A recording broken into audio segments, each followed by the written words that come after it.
Haha, isn't that funny? Woke one was crazy. Everything that she believed and tried to push, turns out it was crazy. Okay, get out of office then. Because that was your entire platform. I couldn't believe that she just laughed it off.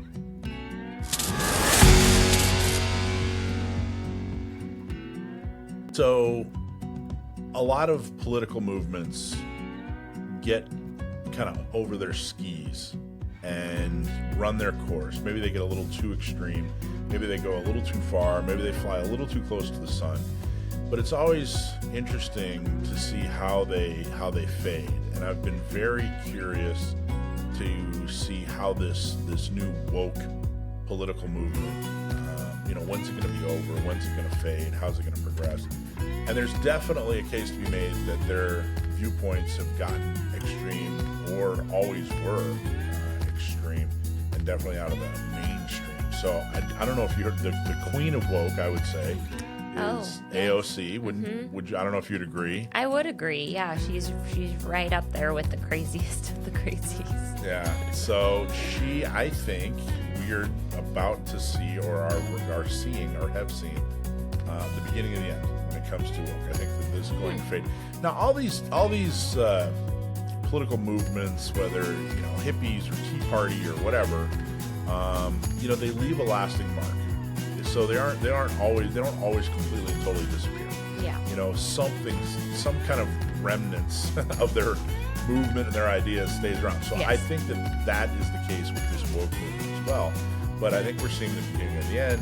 And I don't know if you saw the quote, but let's show the video, that first one. Here's what she thinks about woke now.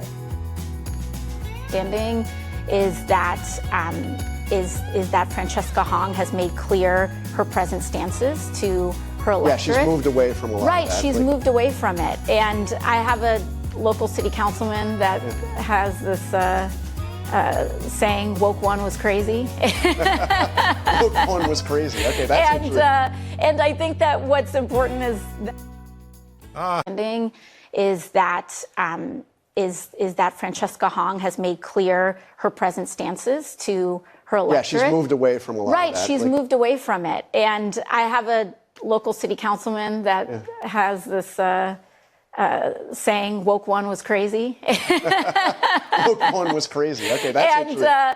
And I think that what's important is isn't that funny? Woke one was crazy. Everything that she believed and tried to push, turns out it was crazy. Okay, get out of office then. Because that was your entire platform.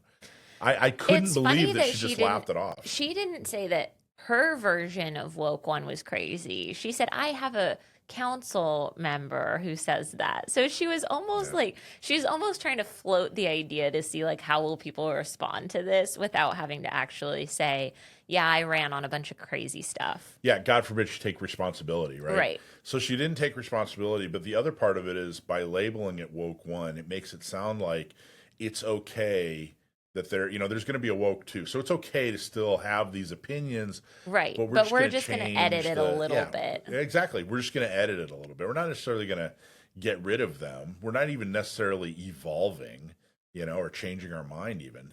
Maybe we're just changing our messaging. Right. Yes. The results might completely and totally be the same. Now, I think it's extremely important to understand that the positions she just called crazy are her positions, and that the positions that she has are crazy. Yes. And we've been saying that for years. Wait a minute. And like I said, I think that one of the remnants of her policies, the woke policy that we're definitely going to see shadows of for years that are going to stay around, is the Green New Deal. The Green New Deal was a very extremist, environmentalist initiative that was laughed at. Yeah. And then she got it on the agenda. Yep. And there's pieces, and then it got certain, groups. Pieces of it were, It passed because people took it seriously. Yep. So let's play the next video about what exactly, let's take a look at these woke positions, basically. I was looking through the DSA program, and this is the national program. I'm sure you've seen the document. It was adopted just a few months ago. Okay, but some of the positions. Okay, this was adopted a few months ago. This wasn't some, and it's the DSA, which essentially is what the Democratic platform, or a significant portion of the Democratic Party and the people that are running for office, that's their platform. This isn't some ancient relic. This isn't some, outlier thing. Right. This is mainstream stuff. Defund the Department of Defense. Yes, because we definitely want that in the current state of the world. Yeah, we don't want a Department of Defense. Close overseas military bases. I actually might be on board with that, to be honest with you. Abolish the police and prison system. Abolish is a really big word. And then grant amnesty to all immigrants. Okay, go ahead and play it again. Here, defund the Department of Defense, close overseas military bases, abolish the police and prison system, grant amnesty to all immigrants in the U.S., replace the Supreme Court and executive judiciary with a chosen by lower to Congress, abolish the Senate, public ownership of corporate. Okay, so replace the president and Supreme Court with an executive and judiciary chosen by Congress, and abolish the Senate. So this would basically turn the United States into a large D democracy, is essentially what the result would be. And then public ownership of largest corporations and essential industries.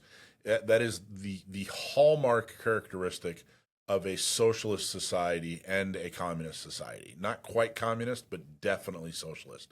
This is, again, not an outlier opinion. This isn't some, somebody in their basement, their mom's basement, commenting on the internet. These are national Democrats who are running for office, who are running the party, who are running organizations that support Democratic Party operations. Okay, keep going. Operations and essential industries. I mean, those are some positions that you're going to be hearing a lot about this fall from Republicans. And I think we're also going to be hearing a lot about Donald Trump's commitment to getting us into a reckless war in Iran. Yeah. Pause. Total pivot. Yeah, she's like, interesting. You think we're going to hear a lot about that? Let me bring up something totally unrelated to everything you just said. Nothing to do with any of that. We're not even going to comment on it. I'm not going to say whether I support it or don't. Okay, keep going. His collaboration with big companies to make sure that everything from groceries to rent stay sky high. And I think that people are less interested in these academic debates, and they're more interested in how we're going to bring their bills down. Okay, Yeah. So God forbid we have an academic debate. IOC hates that. Well, and not just that it's unreasonable for us to have academic debates, but that what those platform ideas are not academic debates if that is their platform. Like if they're saying these are the things we believe in, it's very quickly going to turn into trying to get policies passed, trying to get laws changed, trying to get things changing. So it's not this academic debate if that's your whole organization's platform. Which is exactly right. And it the reason she doesn't want to, the reason she pivoted, which is, politician 101 Right. school. The reason she pivoted and didn't answer the question, which, by the way, there's a saying when you go through media training in politics. I don't know if it's all media training, but I know in political media training, they ask whatever question they want, and you give them whatever answer you want. So, in other words, don't let them box you into answering an actual question. Right. Which is exactly what happened. He said, "Look, here's some specific policies that you've supported in the past that are now mainstream, that are now part of a platform. What are your thoughts on that?" And she said, "Well, Donald Trump and Iran's bad." Well, okay, she can give him whatever answer she wants. She didn't necessarily have to answer the question. But the reason she doesn't want to answer this question is because they are so unpopular and extreme. It's, it would, if she supported them, there are far too many people that would see right through it and go, especially on that show, viewers of that show, people that are actually interested in public policy, they would immediately reject her. If she rejected those policies, then too many people from her base would reject her. Well, and to clarify, this isn't the Democratic Party platform. This is an organization that AOC is a part of. She's DSA, in the, what is it, New York DSA. chapter? Yeah, Oh, yeah, she's in a chapter of this organization. So she is aligning herself and her name with their platform, whether she wants to talk about it or not. That's what she's doing by being in a chapter of their organization. It is, and I want to emphasize too this DSA, their relationship to the Democratic Party is enormous. Right. It's not just a one of the many vendors or organizations that they partner with, whatever.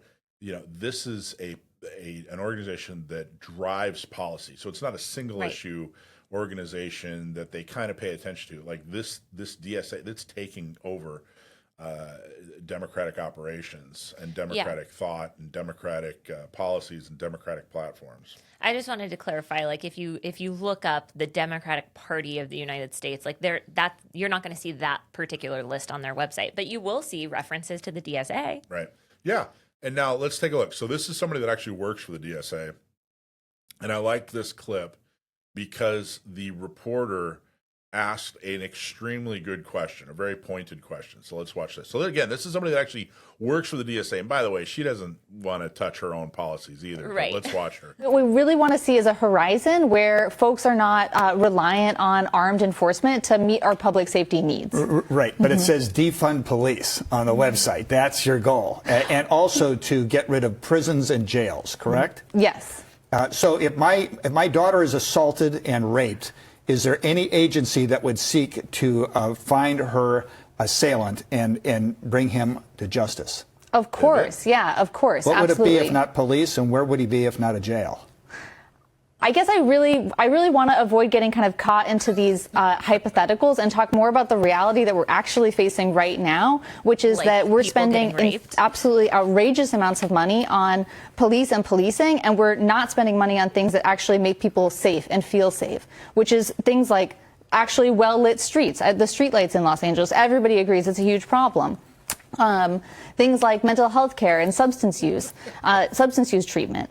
Okay, so this was recently. This was within weeks of today. Yes. This isn't some ancient thing. This isn't some public access, TV show. This is the LA News, and this is someone that actually is on staff with DSA. And he asked her a very relevant question. Yes. Hey, if my daughter gets attacked, who finds that person and puts that person in jail? And she was just like, look, I don't want to go with hypotheticals. I don't want to go with hypothetical. Like, crime is a hypothetical? Let's talk about the reality that people are facing. That's what she said. The reality that people are facing is that people are getting attacked and people should be in prison. Well, exactly. And then her suggestion was, we don't have enough streetlights in LA. Right. Well, and then What are you talking about, you lunatic? What she was saying at the end there, she was saying, everyone agrees well-lit streets are a problem, and, we're not doing anything for mental health and substance abuse, which is what drives people to commit crimes. Like, that's where she was going, was let's just solve the problem that creates criminals. What about the criminals that are not created by things like substance abuse? What about the criminals that are not created by, just having a dark street and the opportunity? What about criminals that are like actually hardened criminals that don't care what kind of mental health help is available because they just want to kill people or they just want to rape women? Like, there's so many horrible people in the world that cannot be controlled by a system like that. The only thing that would ever stop them from the path that they're on is locking them away from the rest of us. And it doesn't sound fun to say that. Nobody likes to hear like some people just don't deserve to be in society, but that is the reality of the world we live in. And if you're walking down the street and you're going to get attacked, a street light, so that he can see his attack better is not going to help you anywhere near as much as protecting yourself. And there's no mention. There's just mention of further marginalizing and criminalizing, sane, trained, law-abiding gun owners. There's no talk of like, hey, let's make sure we can empower the meek and empower victims and make sure that they can defend themselves. Well, she also said, I want to see on the horizon a world where armed enforcement isn't necessary for public safety needs, something like that. Okay, if armed enforcement isn't necessary, so if you're saying, like, I want to see a world where the police aren't needed, where we can handle our own public safety needs, is kind of what she was saying. Yeah. Well, if we're handling our own public Right. safety needs, let's start talking about firearms training. Let's Yeah. get some CCWs up in this bitch. Like, let's get our focus on the things that actually matter for public safety, and to the cop out of like substance abuse. And yes, is there a portion of the criminal population that has substance abuse issues? 100%. We heard Sheriff Martinez mention that, what was it, like Huge 70% or percentage, something, yeah. like a huge number of men booked into San Diego County jails are on some sort of a substance. So we cannot say that substance abuse and crime are not related. They're clearly related. But if you give me somebody who had a substance abuse problem and is now sober, is no longer on substance abuse, can you guarantee me that that person isn't going to commit any more crimes? No, because the recidivism rates are crazy high. They are. So we're already doing a lot of things, right? People go through treatment in jail. There's a lot of help available to folks who have, maybe had a hard life, hard childhood, have really no option. A lot of kids are starting to commit crimes at really young ages, right? Like, really have it just super hard. They're going to become a criminal. We have so much help available for that population, albeit a lot of times a little too late. But that is one piece of the solution. There will always be evil in the world that cannot be fixed by community programs and substance abuse treatment centers. And streetlights. And streetlights. Like, that, it's just, these people are not living in the same reality that we are, but they use words like reality when they're talking. Like, let's talk about the reality instead of these academic debates or whatever. It's like, this is not an academic debate. This is the reality that all of us are actually living in. And they're making an enormous mistake. Now, look, we're talking about the Democratic Party. Republicans there's a list of mistakes for them, but I really can't emphasize enough that the current Democratic Party is not your dad's Democratic Party. It's not your grandfather's Democratic Party. That's true. They really truly are. The mistakes they're making, the extremism that they're embracing, is so much bigger than the things that we'll gladly pick on the Republican Party for, but it's so much more extreme and it's so much more pressing in the Democratic Party. And you're watching history being made, because it's looking like there's a revolt in the Democratic Party. There are people that are finally saying enough is enough. They're ignoring the middle class. Mm-hmm. They're pushing for views that are so extreme that if the public actually hears their views, they would completely reject it, which is what we saw here. When he said, hey, with no jail and no cops, what do we actually do here? If you call for something so extreme, like getting rid of cops and jails, you got to have a part two. You can't just say, nah, we're done with that part. You got to have a plan that makes the public feel like, okay, there is a solution to crime. Her plan was laughable. I mean, it was hilarious. Yeah, it was not a plan. No. Okay, so here is, this is from an interview called Confessions of a Former DSA Member. This guy actually worked for the DSA. He was there almost from the ground floor and was an active member in the leadership. He was actually, a roll-up sleeves and work for the DSA. He wasn't somebody that casually volunteered for them. This was a member of the DSA who finally left the DSA, and I want you to hear exactly why. Fascinating interview, and I think this guy needs to be heard more. Working class, rural, and black voters. Don't those results turn the entire premise of the DSA right now on its head, that they're for the working class voter? Absolutely. They're not. You can look at the organization itself. It's made up of very affluent, very culturally affluent people. The DSA doesn't represent working class people. They don't know how to run a union even. They're going to drive the Democratic Party in a very dangerous direction. And it's not something that I want to see or that I'm happy about.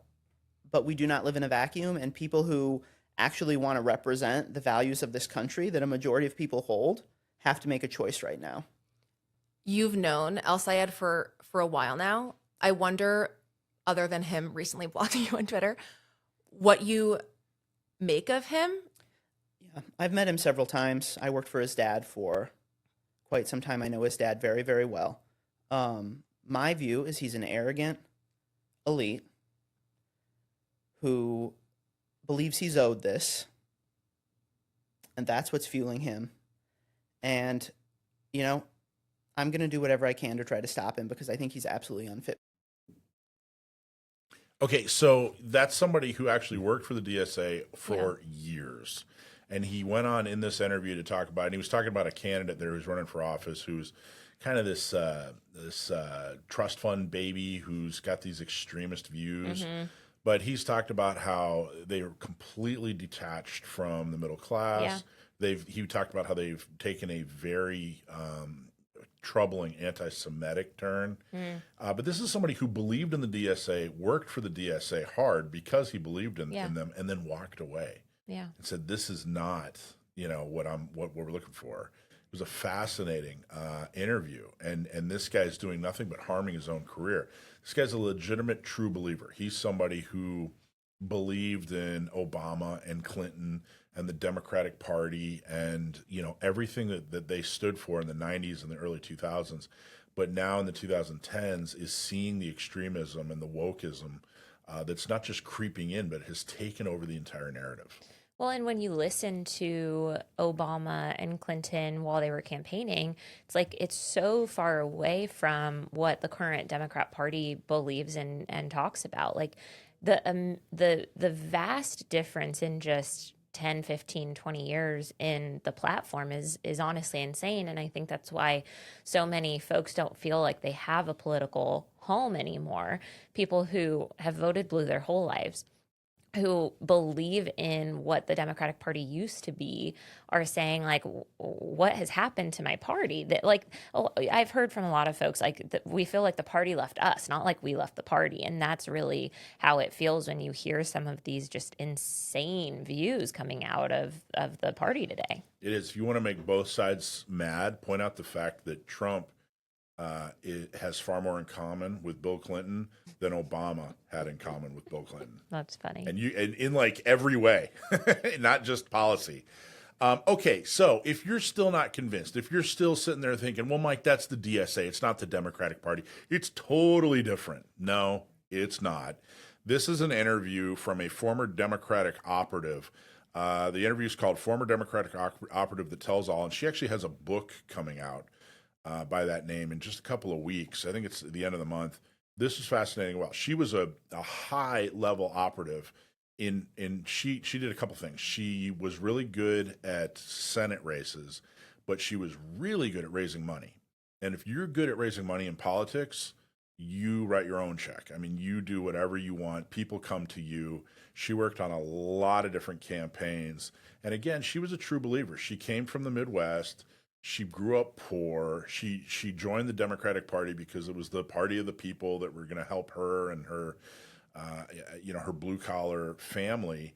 And she has completely left the party and is completely against their messaging. And their messaging is identical to the DSA. So let's watch her interview for just a minute.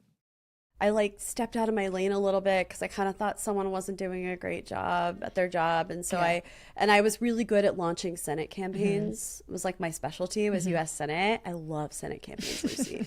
I still miss them. I'm like, so exciting, so much volume. Right. It's just such high stakes. And I wrote a lot. And I upset this woman. She was like a child of Bangladeshi immigrants. And instead of talking to me about the fact that I wrote a plan that she didn't like that I had written that she normally would have, she just went to my boss and said that I was an entitled white woman and needed DEI training, and said that he needed DEI training. And I had just gotten pregnant at that time. So this is 2021? This was 2021. And I was just like, oh my God. And so after that was sort of like me hitting the wall with woke. And I just sort of checked out after that. I got Jasmine as a client after that. Jasmine Crockett. She was actually, compared to all the other, she was actually pretty chill to work. She wasn't that woke. No, not behind the scenes. She's just normal. She is on camera. Right. On camera, she's very, but I think that she's very divisive. But I think that it's more about. So this is a legitimate Democrat woman. Like, she's got everything. She's got the viewpoint. She's got the vocal fry. You know what I mean? Like, she is absolutely a Democrat. She's totally sincere. And I'm not insulting her, but she fits a lot of stereotypes. And here she's basically saying that she checked out, that DEI got so extreme. And then once it started working against her, she completely checked out. Yeah. But she is sincere in her views. But what she's also pointing out here is that Jasmine Crockett, who is in Congress out of Texas, is not sincere. Or at least that she turns it up for the camera. Right. Yeah. And I think a lot of people on both sides turn it up for the camera. But what's interesting is that maybe the views that you portray outwardly are not the same views that you hold behind the scenes. And that feels much less sincere than just somebody who razzle dazzles it a little bit extra, But I think she has to appear more extreme. We're talking about Jasmine Crockett again. You're right. Because that's who she has to appeal to. Right. If the extremists were the outliers, she wouldn't have to turn it up for the camera. She wouldn't have to appeal to them. They'd be the outliers. But they've turned into the mainstream when it comes to Democratic voters. Okay, or at least the loudest segment of Democratic voters. Yeah. All right. Let's keep watching her here. Her trying to be famous. It's a strategy to get. It's a strategy to get out of call time. It's like sort of like She's an foil to uptalker, Trump. too. Like, she say wants outlandish stuff and you'll get attention. And yeah. so, but behind the scenes, she was really chill. But yeah, and then I went to a party at Tom Steyer's house. Tom Steyer's a multi-millionaire Democratic his donor. San Francisco home, and he was introducing this new woman of color who was going to be leading his organization in 2022, and telling all of the donors in San Francisco that he knew that their strategy for the midterms. And she got on stage and she's in front of this primarily white, extremely rich crowd, and she roars into the microphone, "They're not coming back. The people that voted for Donald Trump, those people are gone forever. The future is young people and progressive people of color," something along those lines. Right. And I remember I looked at my husband and I was like, Donald Trump's going to win again. Right. He's going to win again. Right. They don't care, about my family. They don't care about the Rust Belt. They don't care about the middle of the country. They think the Sun Belt is the future. They think Texas, they're delusional about Texas. Tallarico's not going to win Texas. Right. Jasmine wouldn't have won Texas either, and it's just, it does not make sense to me. Missouri last elected a Democrat state. So this isn't some Republican operative saying this. This isn't some pollster, who came up with a survey that they're trying to sell or whatever. Right. This was a, true blue, dyed-in-the-wool Democrat who dedicated her professional life to, the values of what she thought were the values of the Democratic Party, and finally had to walk away because she found out, hey, you know what? They don't care about me. They don't care about what they used to care about. Yeah. And this is a huge thing. Like I said, this is not, your dad or your granddad's Democratic Party anymore. My fear, though, is that people will hear this and they'll do what they do every 2 years. I always see this yep, they're failing. We're going to see this big red wave, and I'm just going to sit here and do nothing and wait for it. The reason I bring this up is, number one, I want to show you that, the people that we're talking about here are not fans of your guns. Okay, number one. Number two, this is a political show. We talk about politics, and we want you to know what's going on. I would imagine that the majority of our listeners don't have a foot in the, the left side of the political spectrum. They probably aren't watching these interviews. They're probably purposely turning off these interviews. But I think you can learn a tremendous amount of what's going on, know thy enemy, by watching these interviews. And I thought they were fascinating. Highly recommend people read her book, watch the videos. But what I don't recommend is that this makes you comfortable. This has to motivate you. It doesn't, it shouldn't make you feel comfortable with the results in November. This will show you that, hey, if you work hard, we can win. We can get pro-Second Amendment people put into office because the other side is kind of falling apart. But they're not going to just fall apart and you're going to do nothing and boom, candidates that you like are just going to happen to walk in. This takes a little bit of work. But I wanted to really fully illustrate that, hey, guys, we've hit a tipping point. Yeah. It's not 2020. It's not 2022 anymore. Things are actually happening. We can move the ball forward, but we can't do it without your help. We can't do it without your help. And we have people that you need to vote for. You know, there are voter guides out there. There are plenty of opportunities to promote those voter guides. There are plenty of opportunities to help us promote other people. Now, I wanted to, let's end with, let's go full circle. Okay. Everybody's favorite. Bring it back around. AOC. Let's show her not answering a question. I think you wanted me to. Wasn't this what you're talking about? Okay, let's check it out. I liked All right, it. go ahead and play the. Another person who's been made an issue is Hassan Piker, who obviously endorsed Abdul Sayed in Michigan. You've been on his live stream, at least a few times. He's somebody who said, that America deserved 9/11. Now he backed off from that. Yes, he's apologized. But he said a lot of controversial things. Is he somebody that should have a role in the progressive movement going forward? I think when we look at our elections that have happened, we have lost young people. Much hay was made about the fact that we lost young men in the last election. And many of the same consultants that are wringing their hands today were the same ones talking about how we need to go on Joe Rogan and we need to be not so, willing to engage in cancel culture. And I think that the flip-flopping on this is a tactical debate that they may be having. I think the fact of the matter is. Okay, so he asked her about an extremist candidate that is also fairly popular and has a following. Yeah. And the question was, well, hey, he said the United States deserved. It wasn't even like an intellectual conversation like, hey, you know what? Some of our policies may have led to this. We should review our policy. It wasn't that. No. It was the United States deserved 9/11. And her reaction was, yeah, but he apologized for that. Not even like, hey, I disagree with him and we've educated him and he has a different view now. Right. And the question was, does that guy deserve a role in this progressive movement? And she fully does not address that, doesn't say anything about that at all. If the Democratic Party, who has been very vocal about folks that are making bad choices or saying immoral things or doing the wrong thing, whatever, they've been very vocal about calling those people out on the Republican side and saying that person doesn't deserve to be in office, that person doesn't deserve a place in the party, but they won't do that against their own people. And I hate that. I will speak equally against anyone of any political platform because I don't care. It's not about the platform to me. It's about the person.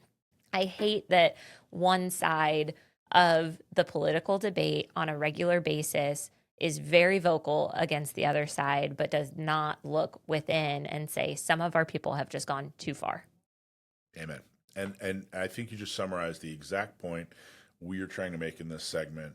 And the way to change that is to get active, sign up, become a member, volunteer, do all the things. So there you go. There's your segment on how the political left has just gone way too far. They seem to be falling apart, and this should not make you comfortable. It should get you excited to act because we have an opportunity. Things could be completely different when you wake up this November, the morning after the election, but it's up to you. You have to get involved. So there you go. Check out stcgo.org. You want to get involved here in San Diego, but follow us, gunownersradio.com. There's all kinds of things to do. Find an organization near you if you don't live in California. Reach out to us, and we'll be happy to put you in touch with somebody that's doing good work. So when you're using it on your firearms, because it takes about 3 cleanings, so I like to say it's a clean shoot process, much like seasoning a cast iron skillet. So you're going to field strip your firearm, break it down, and then you're going to put our product on piece by piece by piece, covering the entire firearm. Then you're going to take the barrel, you're going to clean the barrel inside of that, and then you come back and you wipe it all off, and you're done. It's that easy. Remember, seal one and done. thanks for watching Gun Owners Radio. I hope you loved that clip. Don't forget to like, subscribe, comment, and follow us on social media. And check out our website at gunownersradio.com.